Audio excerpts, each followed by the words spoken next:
Hallelujah, hallelujah. इफिसियर स्तोत्र 4:29 वचन.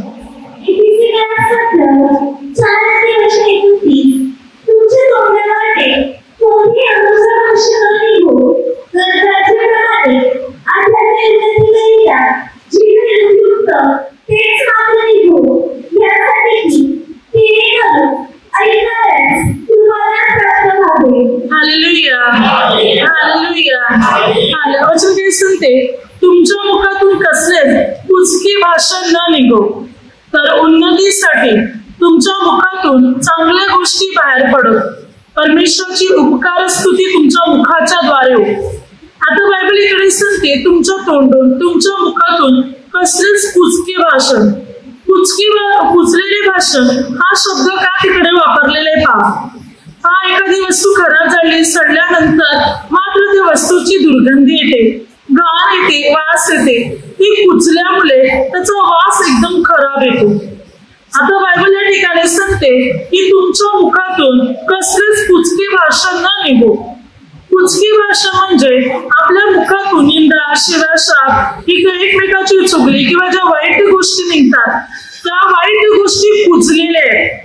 Bible सांगते कुचकी भाषा म्हणजे निंदा, द्वेष, तिरस्कार जे तोंडातून निघते हे शब्द कुचलेले आहेत. आणि कुचलेले त्याचा अर्थ मग त्याचा काय येते? वास येते. Hallelujah, hallelujah, hallelujah. वचन सांगते कुचलेली भाषा तुमच्या मुखावाटे तोंडातून न निघो, कारण मात्र त्याचा वास देवाला त्याची दुर्गंधी येते. या कुचलेल्या भाषणाची म्हणजे आपल्या तोंडून जर चुकीचे शब्द निघत आहे तर त्या शब्दाची, त्या तोंडाची दुर्गंधी येते. आपण बायबलद्वारे काही महत्वाच्या गोष्टी पाहणार आहोत. इकडे बघा, दुर्गंधी या गोष्टी बाबतीत आपण बायबलमध्ये पाहणार आहोत. कुचलेला आणि दुर्गंधी त्याचा अर्थ काय आहे बघा. ज्या गोष्टीचा वास एकदम खराब येते, ज्या वस्तू कुचलेल्या आहेत, मग ते मात्र मरण पावलेला एखादा प्राणी, जीव जंतू असो किंवा मासली असो किंवा भाजीपाला काही पण कुचल्यानंतर त्याचा एकदम खराब वास येतो, एकदम दुर्गंधी येते. आणि ती दुर्गंधी आपल्याला घ्यावाशी वाटत नाही, आपल्याला किळस येते, आपण सतत थुंकी टाकतो जेव्हा खराब वास येतो तेव्हा आपल्याला. हालेलुया. आपल्या घरामध्ये सुगंध यावा म्हणून सुद्धा बघा आपण काय करतो, रूम स्प्रे वगैरे मारणार किंवा घर वगैरे चांगले फिनेलने, चांगले लिक्विडने पुसून वगैरे काढणार.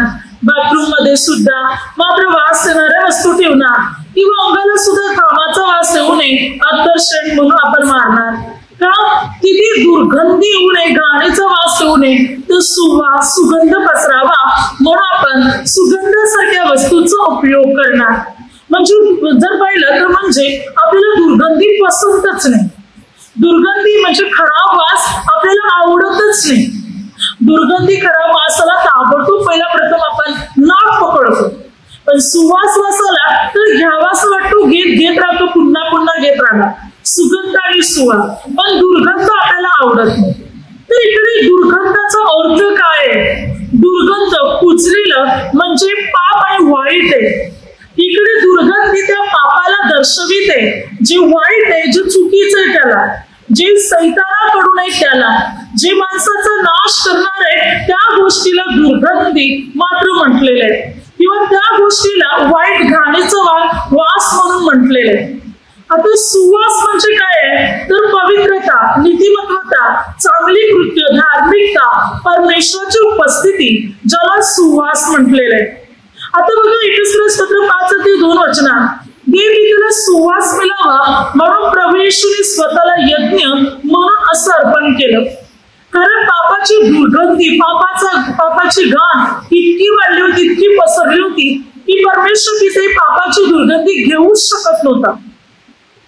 म्हणून पापाची दुर्गंधी नाहीशी करण्यासाठी प्रभू येशूने क्रूसावर बलिदान दिलं. प्रभूने स्वतःचं रक्त सांडलं आणि प्रभू येशूने पापाची दुर्गंधी नाहीशी करून सुवास तयार केला. जसं की बघा अंगाला खराब वास येत असेल तर आपण अत्तर शेण मारणार आणि मग घाणीचा वास नाहीसा होऊन सुगंध पसरतो. तशा प्रकारे प्रभूने क्रूसावर बलिदान देऊन पापाची दुर्गंधी नाहीसे करून सुवास, सुगंध उत्पन्न केला जो पित्यापर्यंत पोहोचला. त्या सुवासामुळे माणसाच्या पापांची मात्र परमेश्वराने क्षमा केली आणि मनुष्य पापातून धुतला गेला. पण आज आपण बघतो की मनुष्य पापामध्ये पुन्हा पुन्हा जीवन जगत आहे, वाईट ते करत आहे. मग या पापाची दुर्गंधी आज पसरत चाललेली आहे, पापाची घाण मात्र पसरत चाललेली आहे. बघा वचन सांगते योएल 2:20 त्यांचा दुर्गंध, त्यांची घाण वर येईल, कारण त्यांनी उन्मत्तपणाची कृत्य केली आहे. बघा त्यांचा दुर्गंध, त्यांची घाण वर येईल. का त्यांना दुर्गंध सुटेल, का त्यांना घाण वास येईल? कारण त्यांनी उन्मत्तपणाची, अगदी वाईट रीतीची, कठोरपणाची, गर्विष्ठपणाची भाषणे केलेली आहेत, ते बोललेले चुकीच्या गोष्टी. त्यामुळे त्यांच्या अंगाला कसं वास येईल? वचन सांगते दुर्गंध आहे, त्यांची घाण सुटेल आणि ती घाण वर येईल. त्यांच्या पेटाला, शरीराला, त्यांच्या जीवनाला दुर्गंध सुटेल, कारण ती चुकीची कामं करत आहे. म्हणजे इकडे पाप करणाऱ्या व्यक्तीमधून दुर्गंध निघणार, पापी व्यक्तीमधून दुर्गंध बाहेर पडणार. वचन सांगते म्हणजे पापाला दुर्गंध म्हटलेलं आहे, पापाला घाण म्हटलेले आहे, वाईट गोष्टीला दुर्गंध म्हटलेले आहे. म्हणून दुर्गंध पापाला दर्शवित आहे आणि सुगंध पवित्रतेला दर्शवित आहे. मग ज्या ठिकाणी पाप आहे, वाईट आहे, चुकीच्या गोष्टी आहेत, निंदा आहे, त्या ठिकाणी दुर्गंधी आहे. तिकडे देव वस्ती करू शकत नाही, देव राहू शकत नाही. आपल्या कोणाला दुर्गंधी पसंत नाही, पण जेव्हा आपण निंदा करतो, चुगली करतो, पाप करतो, वाईट करतो, तेव्हा आपण स्वतः दुर्गंधी निर्माण करतो. मग देव कसा राहील आपल्या जोडीला? परमेश्वर कशी ऐकेल आपली प्रार्थना, कशी तोडेल प्रभू आपली बंधने? म्हणून पाप आणि जे वाईट आहे ते आपण आपल्या जीवनातून दूर केलं पाहिजे. चुकीच्या गोष्टी आपण आपल्या जीवनातून दूर केल्या पाहिजे. वचन सांगते निर्गम 16 इस्रायल लोकांना देवपितेने माना खायला दिला, कारण त्यांना अन्न पाहिजे, ते कुरकुर करत होते. देवपितेने म्हटलं मी तुम्हाला भरपूर अन्न खायला देईन, माना देईन. आणि परमेश्वर पित्याने देवदूतांचं अन्न म्हणजे जे स्वादिष्ट अन्न होतं, ज्याला माना म्हणत, ती अन्न इस्रायल लोकांना खायला दिलं, ज्याची चव मात्र तेलात तळलेल्या पुरीसारखी आणि मध घालून केलेल्या पोळीसारखी त्याची चव होती. हा स्वादिष्ट माना होता जो देवपित्याने इस्रायल लोकांना खाण्यासाठी दिला होता. परंतु देवपित्याची आज्ञा होती की हा जो मान आहे, निर्गम 16 19 ते 20 देवपित्याने म्हटलं जितकं एका दिवसाला लागेल तेवढाच गोळा करा, दुसऱ्या दिवसासाठी ठेवू नका, दुसऱ्या दिवशी परत तुम्हाला मिळेल, दररोज मिळेल माना, पण आज माना गोळा करतील, तो आजच खाया, जेवढा लागेल तेवढाच करा, उद्यासाठी ठेवू नका. परंतु या लोकांनी काय केले? इस्रायल लोकांनी दुसऱ्या दिवसासाठी सुद्धा माना ठेवला. जेव्हा दुसऱ्या दिवशी माना ठेवला तेव्हा त्या मानामध्ये किडे पडले, त्याची घाण सुटली, दुर्गंधी. बघा, जेव्हा त्याने दुसऱ्या दिवशी माना ठेवला तेव्हा त्याच्यामध्ये घाण सुटली, किडे पडले, दुर्गंधी सुटली. पुढे वचन सांगते त्याच्यामध्ये निर्गम 16 23 ते 25 तेव्हा मात्र परमेश्वराचा क्रोध त्यांच्यावर भडकला, कारण त्याने दुसऱ्या दिवशी माना ठेवला होता म्हणून. तेव्हा इस्रायल लोक एक दिवसासाठी माना गोळा करू लागले. आता देवपिता काय म्हणतो की 6व्या दिवशी तुम्ही डबल माना गोळा करा, तू 7व्या दिवशी म्हणजे दुसऱ्या दिवशी ठेवा. आता ठेवायला सांगितलंय की आज 6वा दिवस आहे, डबल दुप्पट माना गोळा करा आणि उद्यासाठी म्हणजे 7वा दिवस शब्दात आहे त्या दिवसासाठी माना ठेवा, कारण 7व्या दिवशी माना तुम्हाला मिळणार नाही. मग इस्रायल लोकांनी ऐकलं आणि माना जास्त गोळा करून ठेवला दुसऱ्या दिवसासाठी. तेव्हा त्या मानामध्ये किडे पडले नाही किंवा त्याला घाण पण सुटली नाही, तर माना चांगला होता. आता बघा इकडे 2 प्रकार आहेत. पहिला प्रकार, जेव्हा परमेश्वर पित्याने म्हटलं होतं एक दिवसासाठीच माना गोळा करा, दुसऱ्या दिवसासाठी ठेवायचा नाही.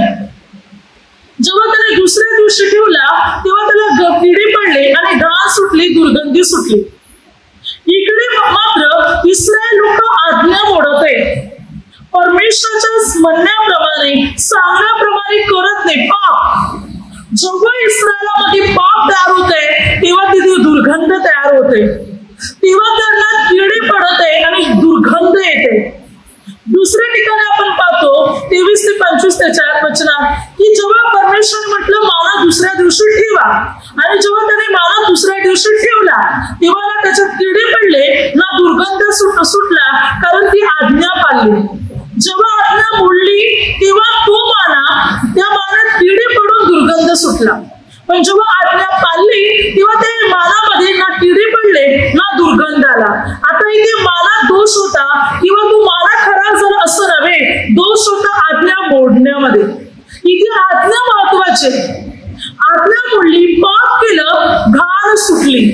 आज्ञा पाळली, पाप न केल्यामुळे दुर्गंध सुटला नाही. म्हणजे या ठिकाणी पापामुळे दुर्गंधी निर्माण झालेली आहे. आज्ञा मोडल्यामुळे किडे पडलेले आहेत. म्हणजे पाप म्हणजे दुर्गंधी आहे, पाप म्हणजे किडे आहेत, किंवा पाप म्हणजे घाण आहे, हे तिथे दर्शवित आहे. हालेलुया. पाप म्हणजे घाण आहे. जो मनुष्य पापात जीवन जगत आहे त्या व्यक्तीच्या अंगाला दुर्गंधी येणार. ती भले आपल्याला वाटते आपण सत्तर मारले, शेण मारले, तो मात्र माझ्या अंगातून सुगंध येतो, पण देवाला आपल्या अंगातून दुर्गंधी येते. देवाला आपल्या अंगाचा वाईट वास येते, तर आपल्यामध्ये पाप आहे. माणसाला आपल्या अंगातून चांगला वास येते, अत्तरचा असो, शेणचा असो, मात्र चांगला वास येते. पण देवाला आपल्या अंगातून दुर्गंधी येते, कारण पाप आहे. आपल्या जीवनात पाप आहे याची दुर्गंधी. पापामुळे माणसामध्ये दुर्गंधी पसरते. वाईट गोष्टी, निंदा, चुगली, दोष काढणे, एकमेकाविरुद्ध बोलणे, याच्याने मात्र दुर्गंधी पसरते, याच्याने मात्र घाण पसरते. आणि मग त्या व्यक्तीच्या अंगाला दुर्गंध येतो. त्या व्यक्तीच्या अंगाला चुकीचा, वाईट, घाणेरडा असा वास येतो. बायबल काय सांगते? प्रकटीकरण या पुस्तकामध्ये 16 अध्यायामध्ये 2 वचनात, पहिल्याने आपली वाटी पृथ्वीवर ओतली, तेव्हा पृथ्वीवर राहणाऱ्या लोकांना, म्हणजे मूर्ती पूजा करणारे, ज्यावेळी त्या मूर्तीला नमन केले होते, त्या शापाच्या मूर्तीला नमन करणारे, पूजा करणारे या लोकांना वाईट आणि घाणेरडे फोड आले. बघा वचन काय सांगते? पाप करणारे, मूर्ती पूजा करणाऱ्या लोकांना वाईट आणि घाणेरडे फोड आले. आता घाणेरडी फोड म्हणजे याचा अर्थ ती फोड जी होते ती मात्र त्या फोडामधून पाणी बाहेर पडत असणार, किंवा त्या फोडातून दुर्गंधी येत असणार, म्हणजे घाण येत असणार. घाणेरडी म्हटले म्हणजे त्याच्यातून घाण येत असणार, किंवा ते किळसवाणी फोड असणार. जे त्यांना आले का आले? मूर्ती पूजा मुले, म्हणजे परमेश्वराच्या विरुद्ध पाप केल्यामुळे घाणेरडी फोड, वाईट फोड त्यांच्या अंगावर आले, ज्याच्यातून दुर्गंधी आणि घाण तयार झाली. हालेलुया. पापामुळे इकडे दुर्गंध आणि घाण उत्पन्न होते. घाणेरडे, किळसवाणी फोड तिकडे तयार होते, त्रासदायक फोड तिकडे तयार होते. म्हणजे इकडे पापाचं, पाप हे दर्शवित आहे ते फोड, ते घाणेरडीपणा किंवा मात्र ती घाण किंवा ती दुर्गंधी हे पापाच्या द्वारे दर्शविण्यात येते. हालेलुया. हालेलुया. पापाच्या द्वारे दुर्गंधी पसरली जाते. जो मनुष्य जितका पवित्र जीवन जगतो, जितका नीतिमान जीवन जगतो परमेश्वराच्या नियमात, मग त्याला अत्तर शेणखत अंगाला मारायची गरज लागणार नाही. प्रभू स्वतः त्याच्या अंगातून सुगंध तयार करणार. होशे 14 अध्यायामध्ये काय सांगते पहा? होशे 14 अध्यायामध्ये 5 वचनात, मी इस्रायला दहिवरासारखा होईल, तो भू कमलाप्रमाणे फुलेल, लबोनाप्रमाणे मूल धरेल, त्याच्या फांद्या पसरतील, त्याचे सौंदर्य जैतून वृक्षासारखे होईल, त्यास लबोनासारखा वास सुटेल. 5 आणि 7, त्याच्यातून कोणता वास सुटेल? लबोनासारखा सुगंध. जो प्रभू मध्ये लावला जाईल, मूल धरेल, प्रभूचे नियम पाळेल, त्याच्या अंगातून सुगंध बाहेर पडेल, सुवास बाहेर पडेल. अत्तर आणि शेणची पण त्याला गरज आहे. हालेलुया. हालेलुया. तो सुवास, तो सुगंध म्हणजे पवित्रतेचं एक दर्शक आहे. पवित्रता, नीतिमत्वता, धार्मिकता या बाबतीत ती प्रगट करत आहे. हालेलुया.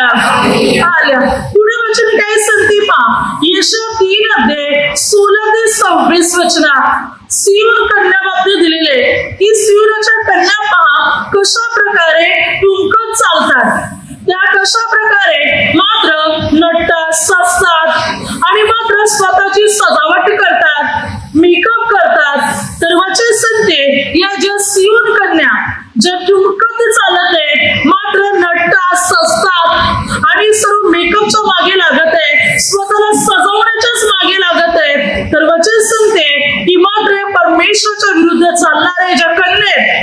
वचन प्रभू म्हणतो की त्यांच्या मधुर सुवासाच्या जागी कुजल्याची घाण निघेल. हालेलुया. काय सांगते बघा 24 वचनात, मधुर सुवासाच्या जागी, अत्तर आणि सेंटच्या जागी कुजलेल्याची घाण, खराब घाण वचन सांगते तिथून निघेल. भले ते अंगाला अत्तर मारतात, शेड मारतात, पण अंगातून वास कुठला निघेल? कुजलेलाचा वास निघेल. कारण ते इतरांना पापात पडतात, ते परमेश्वराचे नियम मोडतात आणि स्वतः नटतात, सजतात, अनेकांना पापाकडे आकर्षित करतात, वेशीसारखं जीवन जगतात, वाईट रीतीने चालतात. तर बायबल सांगते की त्यांच्या अंगातून कुजलेल्याची घाण बाहेर पडेल. कुजलेली घाण, सुवासाच्या ऐवजी, सुगंधाच्या ऐवजी कुजलेली घाण निघेल त्यांच्या अंगातून. हालेलुया. कारण ते परमेश्वराचे नियम मोडत आहे, प्रभूच्या आज्ञा मोडत आहे, पापमय जीवन जगत आहे. आपलं जीवन, शरीर फक्त पापाच्याच आहारी त्या घालवत आहे. परमेश्वराचे गौरव करत नाही, सत्कृत्य करत नाही, चांगली कर्म करत नाही, आणि म्हणून त्यांच्या अंगातून कुजलेल्याची घाण निघेल. हालेलुया. हालेलुया. म्हणून इकडे वाईट आणि पाप जे आहे हे मात्र त्या दुर्गंधीला दर्शवित आहे. परमेश्वराचे नियम मोडणारे लोक, पाप करणारे, वाईट करणारे हे सर्वजण मात्र त्या सैतानाचे भागीदार बनले जातील आणि त्याच्यातून दुर्गंधी मात्र बाहेर पडेल. यशाया 5:24 ते 25 वचनात, यास्तव अग्नीची ज्वाला धसकट खाऊन टाकीते व वाळलेल्या गवताचे अग्नीत भस्म होऊन जाते, तशी त्यांची मूल कुजलेल्या पदार्थासारखं होईल. त्यांचा फुलवरा धुलीसारखा उडून जाईल, कारण त्याने सेनाधीश परमेश्वराचे धर्मशास्त्र तुच्छ लेखिले आहे. इस्रायलच्या पवित्र प्रभूचे वचन अहेरले आहे. यासाठी परमेश्वराचा क्रोध त्यांच्या लोकांवर पेटला आहे. त्याने आपला हात त्याजवळ उगारून त्यास मारिले आहे. डोंगर थरारले, त्यांची प्रीती रस्त्यातल्या घाणीसारखी आहे. इतके झाले तरी त्याचा क्रोध शमला नाही, त्याचा हात अजून उगारलेला आहे. बायबल सांगते की मात्र त्यांचे मूल कुजलेल्या पदार्थासारखे होईल, कारण त्यांनी परमेश्वराचे धर्मशास्त्र धिक्कारलेले. ते पवित्र प्रभूला तुच्छ मानत आहेत, ते पापमय जीवन जगत आहेत, म्हणून ती कुजलेल्या घाणीप्रमाणे बनतील. त्यांची प्रेते रस्त्यावरल्या घाणीप्रमाणे पडून राहतील. परमेश्वराचा क्रोध त्यांच्यावर भडकलेले आहे, म्हणून दुर्गंधी घाण त्यांच्यामध्ये तयार होईल. हालेलुया. प्रभूला तुच्छ मानणारे, प्रभूचे धर्मशास्त्र धिक्कारणारे या लोकांच्या अंगातून घाणीचा वास येणार, दुर्गंधी पसरणार. मात्र अंगातून लोकांना, आपल्या अंगातून इतरांना चांगला स्प्रेचा वास येते दर्शन, पण प्रभूला आपल्या अंगातून दुर्गंधी येणार जर आपण प्रभूचे धर्मशास्त्र धिक्कारणार तर, धर्मशास्त्र नाकारणार तर. मग आपण किती विनवण्या केल्या, किती प्रार्थना केली, तरी प्रभू आपली प्रार्थना ऐकणार नाही, आपल्या समोर उपस्थित राहणार नाही, कारण प्रभूला दुर्गंधीचा वास येते म्हणून. हालेलुया. हालेलुया. म्हणून आपल्यातून सुवास बाहेर पडावा, म्हणून आपल्याला पवित्र कृतीची गरज आहे, धार्मिकतेची गरज आहे, चांगल्या गोष्टींची आपल्याला गरज आहे. बघा, ज्या वेळेला आदम हव्वा याने पाप केलं, परमेश्वर पित्याची आज्ञा मोडली, तेव्हा मात्र देव पित्याने आदामाला काय म्हटलं? उत्पत्ती या पुस्तकामध्ये 3:19 वचनात, तू आपल्या निढळाच्या घामाने भाकर मिळून खाशील व ती पुन्हा परत मातीला जाऊन मिळशील. प्रभूने आदामाला म्हटलं, तू आपल्या निढळाच्या घामाने भाकर मिळवशील. घाम, प्रथम परमेश्वर तिथे उल्लेख करत आहे का घामाचा. तुझ्या अंगातून घाम निघेल, हा घाम एक पापाचं प्रतीक होतं. घामाचा सुगंध येतो की दुर्गंध येतो? दुर्गंध येतो ना. अंगाला घामाचा वास येऊ नये म्हणून ऑपरेशन मारतात की नाही, अंगाला मारतात, घामाचा वास येऊ नये म्हणून. घाम इकडे त्या पापाला दर्शविते जे सुरुवातीला आदम हव्वाने केलं आणि त्यांच्या रक्तातून प्रत्येक माणसामध्ये ते मिक्स झालं. कारण प्रत्येक मनुष्य त्या आदमापासून मात्र जन्म घेतलेला आहे.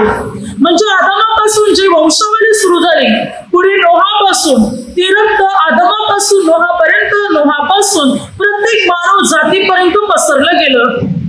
आणि घाम हे दर्शविते पाप. जे आदामापासून सुरू झालं होतं. म्हणूनच बघा, ज्यावेळी लूक 22 अध्याय 39 ते 44 वचनापर्यंत प्रभू गेत्सेमनी बागेमध्ये होते आणि प्रार्थना करत होते, तेव्हा प्रभूला एक घाम आला आणि वचन सांगते, रक्ताचे मोठे मोठे थेंब पडावे तसा त्याचा घाम पडत होता.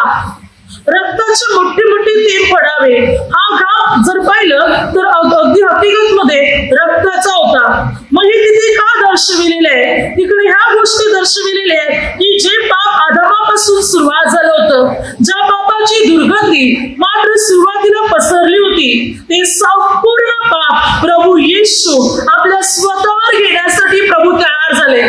प्रभूने त्या पापाचा भोजनाचा अनुभव त्या गेत्सेमनी बागेमध्ये अगोदरच घेतला. प्रभूला तो घाम आला कारण प्रभूने साऱ्या मानव जातीची पापे आपल्या अंगावर, आपल्या शरीरावर घेतली. हीच ती पापी होती जी घामाच्या द्वारे तिकडे प्रगट झाली होती आदामापासून. आणि प्रभूने ती घाम आला म्हणजे प्रभूने ती पापे घेतली. प्रभू पवित्र आहे, पवित्र होते, पवित्र आहेत, पवित्र राहणार, पण प्रभूने पाप घेतली लोकांची स्वतःवर. आणि म्हणून मोठे मोठे रक्ताचे थेंब पडावे तसं त्याचा घाम पडत होता. ही पापे प्रभूने त्याच्या अंगावर म्हणजे मानव जातीची पापे प्रभूने प्रभूच्या अंगावर घेतली होती. इकडे प्रभूने पापाची दुर्गंधी अंगावर घेऊन स्वतःला वधस्तंभावर खिळलं आणि पापाची दुर्गंधी नाहीशी करून स्वतःला बलिदान देऊन एक पित्याला सुवास दिला आणि पापाची दुर्गंधी नाहीशी होऊन सुगंध पसरला गेला. हालेलुया. म्हणून बघा, घामाचा वास येतो, घामाची दुर्गंधी येते, पापाचं एक प्रतीक आहे. अनेक वेळा बघा, मनुष्य भरपूर पश्चाताप करत आहे, पाप कबूल करत आहे, तो एकदम घामाघूम होतो, भरपूर त्याला घाम येतो, मात्र पाप कबूल करत असताना ही पापाची जी दुर्गंधी सर्व त्याच्या अंगातून निघून जाते. जो तो पूर्ण पश्चाताप करतो. अनेक वेळा लोक म्हणतात प्रार्थना करताना, पश्चाताप करताना मी घामाघूम होते, घाम येते. आपलं ती पापाची दुर्गंधी जी आहे ती निघून जाते. जो आपण पाप कबूल करतो, प्रार्थना करतो, पश्चाताप करतो, तेव्हा त्या घामातून ती पापाची दुर्गंधी निघून जाते, आपण स्वच्छ बनत असतो. Hallelujah, hallelujah. म्हणून दुर्गंधी किंवा घाणेरडा वास या त्या पापाला दर्शविलेला आहे. आणि वचन सांगते, पाप करणाऱ्या व्यक्तीमधून परमेश्वराचे नियम मोडणारे, प्रभूला तुच्छ लेखणारे व्यक्तीतून हे घाणेरडे वास बाहेर पडणार. पुढे वचन सांगते, निर्गम या पुस्तकामध्ये 7:14 ते 25 वचना, रक्ताची पीडा. परमेश्वर पित्याने मोशेला आणि अरोनास म्हटले, कारण मात्र फारो इस्रायल लोकांना जाऊ देत नव्हता, त्याने आपलं मन कठीण केलं होतं, कठोर बनवलं होतं. तेव्हा देवाने मोशेला म्हटलं, आपली काठी तू नील नदीवर आपण, सर्व नद्या नाल्यावर मात्र तू म्हणजे त्या नद्यांचं पाणी, विहीर तलावाचे पाणी सर्व रक्त बनेल, रक्तात रूपांतर होईल. आणि मग त्याच्यातले सर्व मासे, जीवजंतू मरून जातील आणि मग त्या पाण्याला घाण वास सुटेल, दुर्गंधी सुटेल. देवपित्याने मोशे अरोनाला आज्ञा केल्याप्रमाणे त्याने केले. तेव्हा सर्व नदीचे, सर्वाचे पाणी रक्त बनले गेले. त्याच्यातली जीवाणू, मासे सर्व मरण पावले आणि त्या पाण्याला घाण सुटली. ते पाणी एकदम खराब झाले, ते पाणी कोणीच पिऊ शकत नव्हते, इतकी पाण्याची सुद्धा दुर्गंधी सुटली. आता पाणी का घाण बनले, पाण्याची का दुर्गंधी सुटली? फारो राजाच्या मिस्री लोकांच्या दुष्कृत्यामुळे आपलं मन कठीण करून इस्रायल लोकांना जाऊ दिलं नाही. इस्रायल लोकांना चांगलं पाणी होतं, पण मिस्री लोकांना पाणी जे होतं ते रक्त बनलं होतं, घाणेरडे पाणी बनलं होतं. त्या पाण्याची दुर्गंधी येत होती, घाण येत होती. म्हणजे चांगलं पाणी पण त्यांना मिळालं नाही, पाण्याची सुद्धा दुर्गंधी उलगली, घाण उलगली. कारण आपली मने कठीण केल्यामुळे, कठोर बनवल्यामुळे हा प्रकार तिथे घडला. पुढे संधी निर्गम 8:1-15. परत मात्र हा फारो इस्रायल लोकांना जाऊ देत नव्हता. म्हणून मात्र परमेश्वर पित्याने मोशेला आज्ञा दिल्याप्रमाणे मात्र मोशे अरोनाने आपली काठी समुद्र, नद्या नाल्यावर मारल्यानंतर त्याच्यामध्ये जेवढे बेडूक होते, नद्या नाल्यातून सर्व बेडूक मिस्र देशात आले. एवढे बेडूक आले की मात्र संपूर्ण मिस्र देश त्या बेडकाने व्यापून गेला. एवढे बेडूक की प्रत्येकाच्या घरावर, अंगावर, सर्व प्रत्येक ठिकाणी ठिकाणी बेडूकच बेडूक झाले. सर्व घरात मध्ये सर्व ठिकाणी बेडूकच बेडूक. सरते शेवटी मग फारोने मोशेला म्हटले की बेडूक निघून जावे म्हणून प्रार्थना कर. मोशेने प्रार्थना केली. त्या परमेश्वर पित्याने म्हटलं की मात्र हे आता नदी समुद्रातच राहतील. आणि मग जेवढे बेडूक होते ते सर्व बेडूक मरण पावले. लोकांनी मात्र ते गोळा केले तेव्हा जमिनीची घाण सुटली. हालेलुया. त्या जमिनीतून घाण सुटली, दुर्गंध सुटला, वास निर्माण झाला. त्या बेडकाच्या वासाने मिस्र देश भरून गेला. हालेलुया.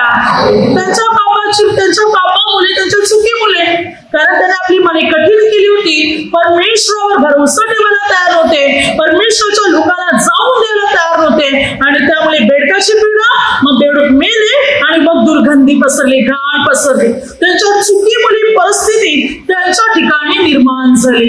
हालेलुया. हालेलुया. म्हणजे परमेश्वराचे नियम मोडल्यामुळे, परमेश्वर पित्याच्या आज्ञा मोडल्यामुळे तिथे दुर्गंधी पसरत आहे, घाण पसरत आहे. मात्र पाप केल्यामुळे, कठोर बनल्यामुळे, म्हणजे आपल्याला यावरून हे कळते की जेव्हा मनुष्य परमेश्वराचे नियम मोडतो, परमेश्वर पित्याच्या आज्ञा मोडतो आणि परमेश्वराच्या दृष्टीने वाईट करतो, तेव्हा तिकडे दुर्गंधी, घाण आणि वाईट मात्र पसरलं जाते. पापाच्या द्वारे, अगदी चुकीच्या कृत्यांद्वारे मात्र या वाईट गोष्टी पसरण्यात येतात. पुढे वचन सांगते आमोस 4:10, मिस्र देशातल्या प्रमाणे मी तुमच्यात मरी पाठविली.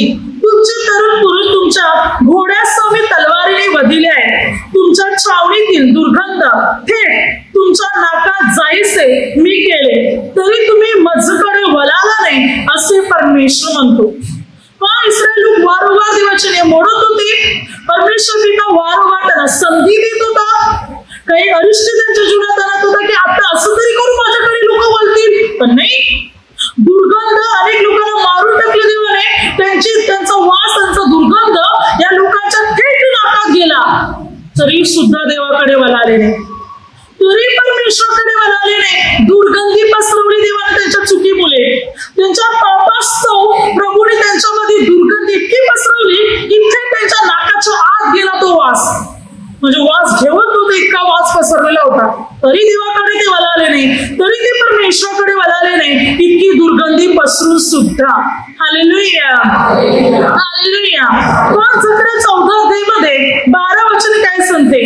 वचन सांगते तेव्हा ज्या राष्ट्राने यरूशलेमेबरोबर लढाई चालविली त्या सर्वांचा संवाद परमेश्वर ज्या मरीने करी, ती पायावर उभे असता त्यांची मांस पूजेल, त्यांचे डोळे जागच्या जागी सडतील, त्यांच्या मुखात त्यांची जिभा सडेल. जे प्रभूच्या लोकांबरोबर लढाई करतील, युद्ध करतील, प्रभूच्या लोकांना त्रास देतील, त्यांचं मांस सडेल, त्यांचे मात्र डोळे सडतील, त्यांचे मात्र जिभा सडेल, सडून जाईल. सडेल म्हणजे पूजेल. बायबल सांगते पूजेल त्यांचं शरीर, पुजून जाईल त्यांचं शरीर, म्हणजे दुर्गंधी सुटेल. जे प्रभूच्या लोकांविरुद्ध उठतात, प्रभूच्या लोकांना त्रास देतात, त्यांचं शरीर पूजणार. त्यांचे डोळे सडतील, त्यांची जिभा सडली जाणार, दुर्गंधी पसरणार, घाण पसरणार. प्रभूच्या विरोधात गेलेल्या लोकांमध्ये ही दुर्गंधी आणि ही घाण मात्र पसरणार.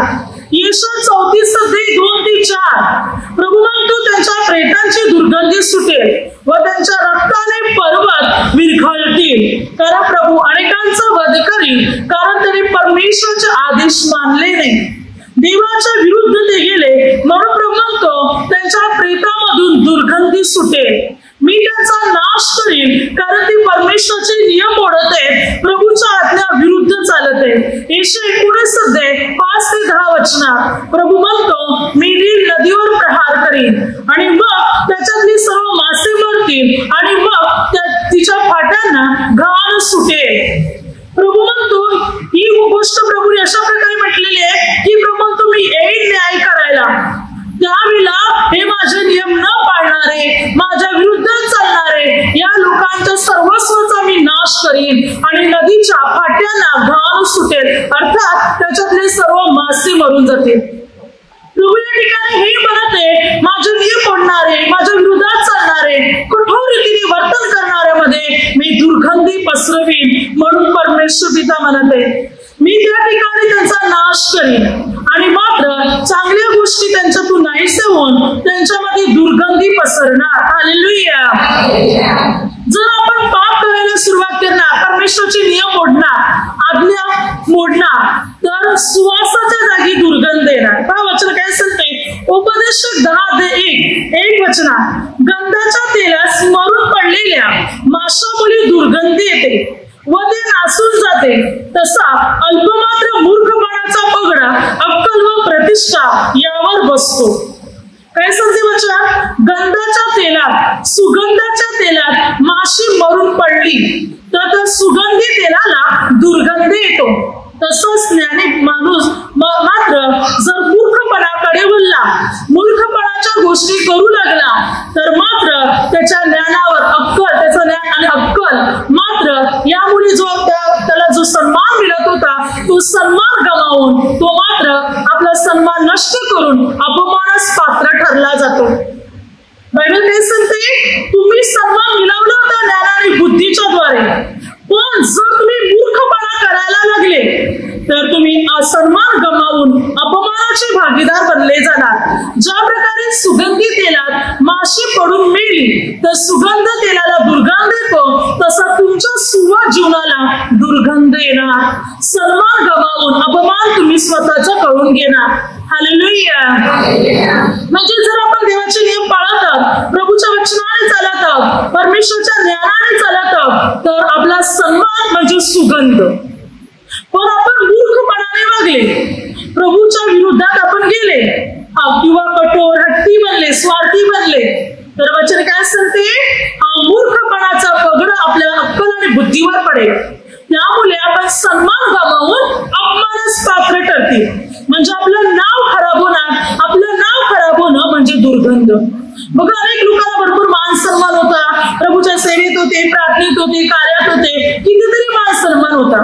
प्रभूपासून दुरावले, प्रार्थना कार्यापासून दुरावले, मान सन्मान गमावून बसले, आता आपण विचारत पडले, त्याचं नाव सुद्धा काढत नाही. अपमानास पात्र ठरल्यात म्हणजे दुर्गंध. प्रभूमध्ये होते, सन्मान होता, सुगंध. प्रभूपासून दुरावले, प्रभूचे नाव मोडले म्हणजे दुर्गंध. हालेलुया. तर हे वचन आपल्याला हे स्पष्ट करते, आपण प्रभूच्या नियमाचं नाव, प्रभूमध्ये जीवन जगणार, पवित्र आचरण ठेवणार, तर आपण सुगंध आहोत. पण आपण देवाचे नियम मोडले, देवाला सोडलं, पाप वाईट करायला लागले, तर मग आपण दुर्गंध बनणार. हालेलुया. म्हणून पूर्ण रीतीने प्रभूच्या नियमाप्रमाणे चला. पापाला आपल्या जीवनात जागा देऊ नका. पाप असेल तर दुर्गंध सुटेल. मग प्रभूला आपला वास घेवणार नाही, प्रभू आपल्या पुढे उभं राहणार नाही, प्रभू आपली प्रार्थना ऐकणार नाही. जो नीतिमान आहे, जो पवित्र आहे, जो धार्मिक आहे, जो प्रभूचे नियम पाळतो, तो प्रभूला आवडतो, कारण त्याच्यातून सुवास बाहेर पडतो, त्याच्यातून सुगंध बाहेर पडतो, जो देवाला आवडतो. पाप म्हणजे दुर्गंध, पवित्रता म्हणजे सुगंध. म्हणून धार्मिक कृत्य आपण आपल्या जीवनामध्ये निर्माण करण्याचा प्रयत्न केला पाहिजे. हालेलुया. हालेलुया. आता शब्दाद्वारे जे काही चुकलं असेल त्याबद्दल मला क्षमा असावी. हालेलुया. हालेलुया. हालेलुया.